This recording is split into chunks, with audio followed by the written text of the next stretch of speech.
So, what if I told you that there's one single secret to success, a secret that's probably created more millionaires than just about any other idea in history? Well, that's the massive promise of Napoleon Hill's Think and Grow Rich. And today, we are going to dig in and unlock that very secret. And look, this isn't just some abstract feel-good theory. That quote, that's from S. Truett Cathy, the founder of Chick-fil-A. He said this book gave him a new lease on life. I mean, think about that. That's an incredibly powerful thing to say. It shows you, right from the get-go, that the ideas we're about to talk about, they've built actual real-world empires.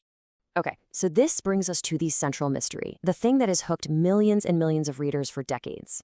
Hill says over and over that there is one single powerful secret hidden in plain sight, woven into every single chapter of the book. So what is it? What's the secret? Well, that's exactly what we're here to figure out.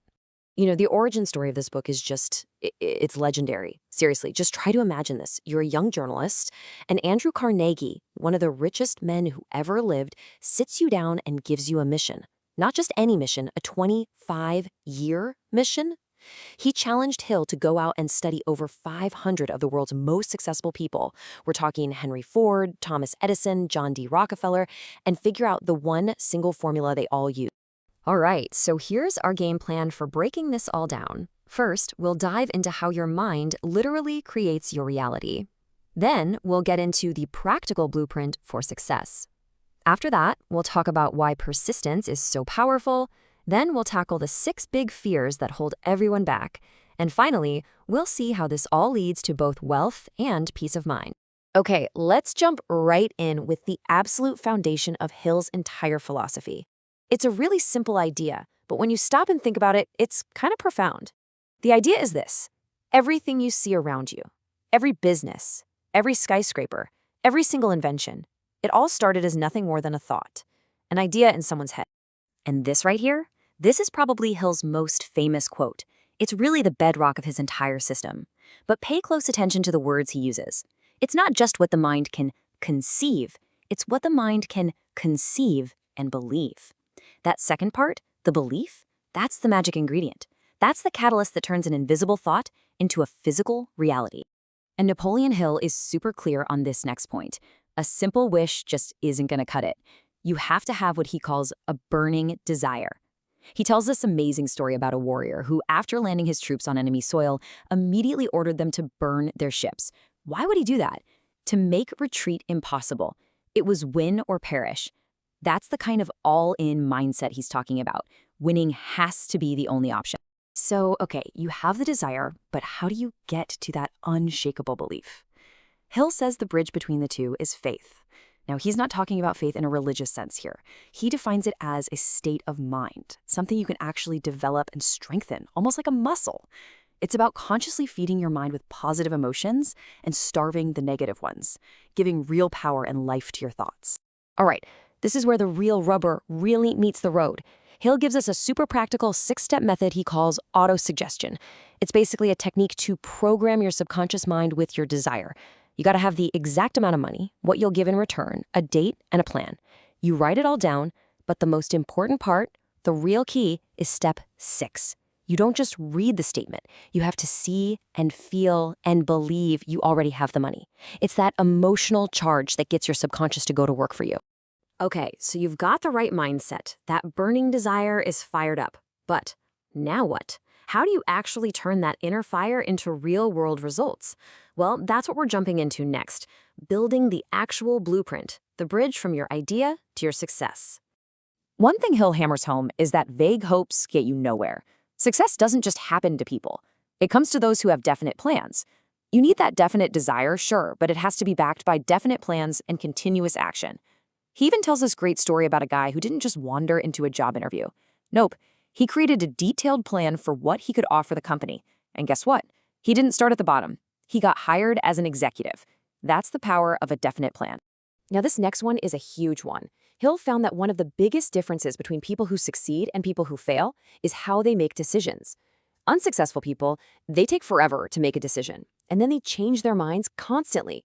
But successful people, they do the exact opposite. They make decisions quickly and firmly, and they change them very, very slowly, if at all. I mean, think about the 56 men who signed the Declaration of Independence. That was a single, definite decision, one that put their lives on the line, but it literally created a new nation. Okay, this next idea, the mastermind, is one of Hill's most powerful and honestly groundbreaking concepts. This is way more than just networking.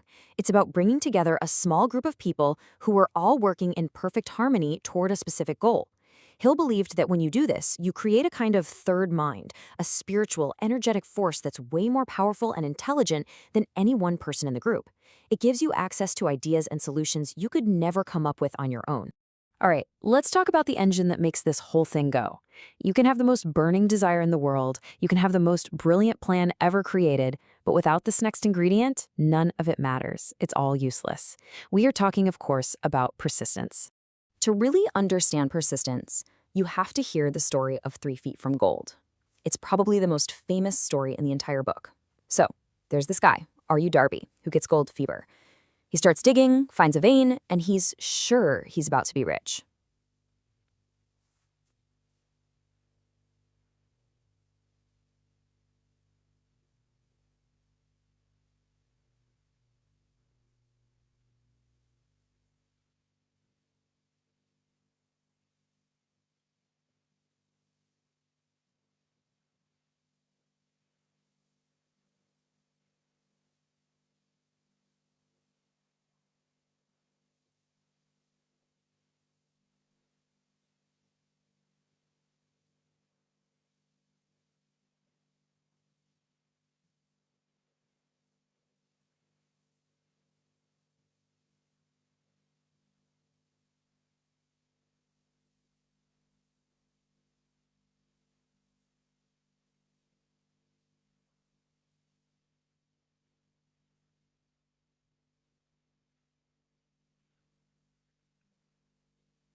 So, there's this guy, R.U. Darby, who gets gold fever. He starts digging, finds a vein, and he's sure he's about to be rich.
So, there's this guy, R.U. Darby, who gets gold fever.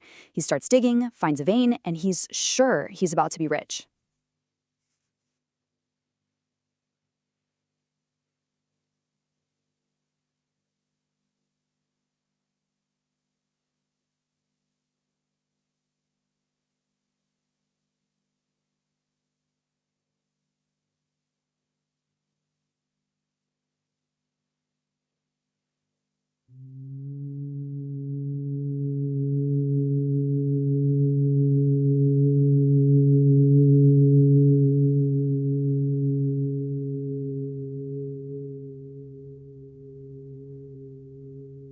To really understand persistence, you have to hear the story of 3 Feet from Gold.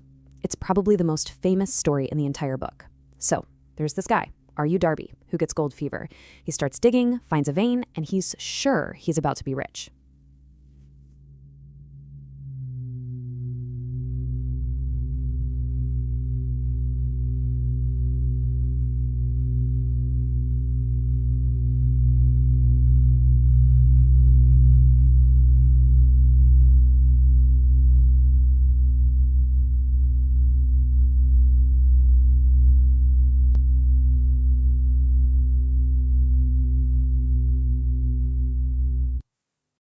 But here's the really important part of the story.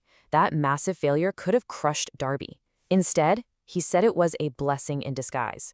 He learned his lesson. He learned to keep on keeping on. And that one single lesson, learned the hard way, made him a fortune. He became a star insurance salesman selling millions because he learned to never ever stop just because someone told him no.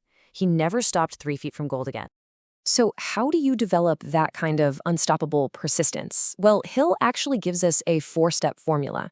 And if you look closely, you'll see it's built on everything we've already covered. You need that definite purpose, backed by a burning desire. You need a definite plan that you're always acting on. You need a mind that's totally closed off to negative influences. And finally, you need that mastermind alliance to encourage you. See? It all fits together. It's a complete system. Okay, for this next part, we have to turn inward. We have to face the enemy that lives inside all of us. Because Hill was convinced that before you can ever achieve success on the outside, you first have to conquer the obstacles on the inside, the things that are constantly sabotaging you. He called them the 6 basic fears, the ghosts that haunt our minds. So here they are, the 6 ghosts that Hill says are responsible for pretty much all of our worry and failure. The fear of poverty, the fear of criticism, that's a big one. The fear of ill health, fear of losing someone's love, fear of old age, and of course, the fear of death. His whole point is that once you can identify these fears and understand where they come from, you can start to take away their power. You can free yourself up to finally take the actions you need to take. And just listen to how Hill describes the fear of poverty. He says it's something you can literally see on a person. It's in the droop of their shoulders, the way they walk, the look in their eyes. It's not just a state of mind. It's something that physically crushes a person's spirit. And that's why conquering this fear is an absolute must before you can achieve any kind of lasting financial success. And all of this brings us to the ultimate goal, the whole point of Hill's philosophy. I mean, it's right there in the title of the book, right? Think and grow rich. But that word, rich, it means a whole lot more than just piling up a bunch of cash. You see, later in his life, Napoleon Hill actually wrote another book called Grow Rich with Peace of Mind. It's like he realized that money by itself just isn't the whole picture. What good is a huge bank account if you're filled with worry and fear and stress? He understood that true wealth, the ultimate prize, is when you have both financial freedom and that inner peace of mind. So when we talk about being rich in the context of this book, we're talking about a whole package deal. It's about having the money and material things you want for sure, but it's also about having a positive mental attitude, the freedom to truly be yourself, and maybe most importantly of all, achieving that peace of mind that comes from conquering those 6 basic fears. So there you have it. The secret, the one that's woven through every single chapter, is that your thoughts, when mixed with desire, faith, and persistence, can become their physical equivalents. You now have the blueprint that Napoleon Hill spent 25 years uncovering. The only question left is, what great purpose will you achieve with it?